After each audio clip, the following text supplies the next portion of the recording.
Hi, I'm Amy and I'm a Settle graduate. A few years ago, I was struggling. I could barely afford my gas and electric. Then I was referred to Settle. Settle gave me confidence. They gave me stability. They gave me a voice. And I know that I'm not the only one. But that impact cannot happen in isolation.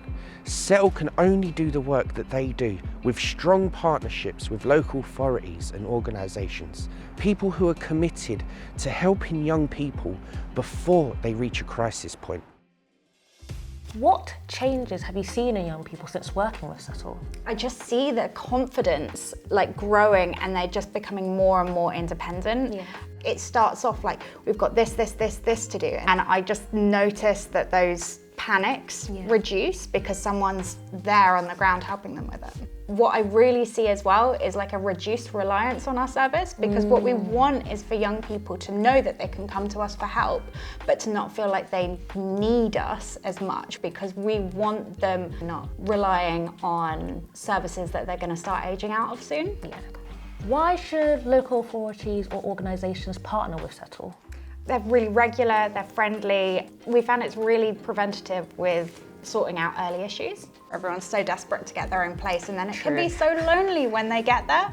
But someone helping them, going like, okay, let's see what we need to do here. It's so helpful, and they do so much work, so I love seeing what's happening. Why does this kind of collaboration matter right now? It can be so difficult right now. We've got a huge cost of living crisis, and that expands to councils. Contracting to something like Settle might be a bit scary because that's another outsource.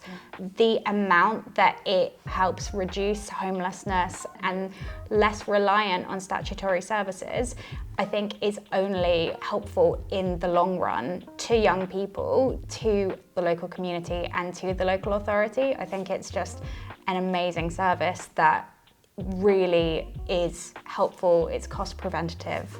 I would say any local authority should do it. Agreed. Yes. For me, Settle was life-changing. But it's the amazing people behind the scenes, the coaches and the advocates, that really make the great work that Settle do happen. Let's catch up with Aziza, who's talking with her previous coach, Nick.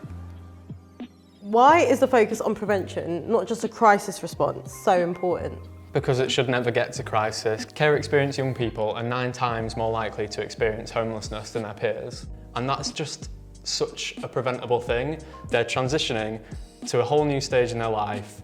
That's really hard, and it's at that exact point that a lot of other support drops away.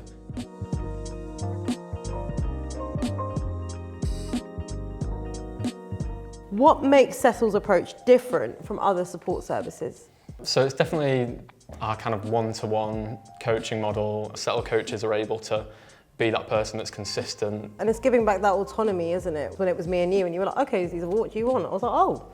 No one had ever actually asked me what it is that I wanted, so I did actually really appreciate that. I think what's really nice about this approach is that it can really supplement the work of local authorities. Settle coaches create good working relationships with personal advisors so that they can make sure that the right support is coming from the right places. They're getting holistic support to manage not only their tenancy, their finances, but also like their well-being.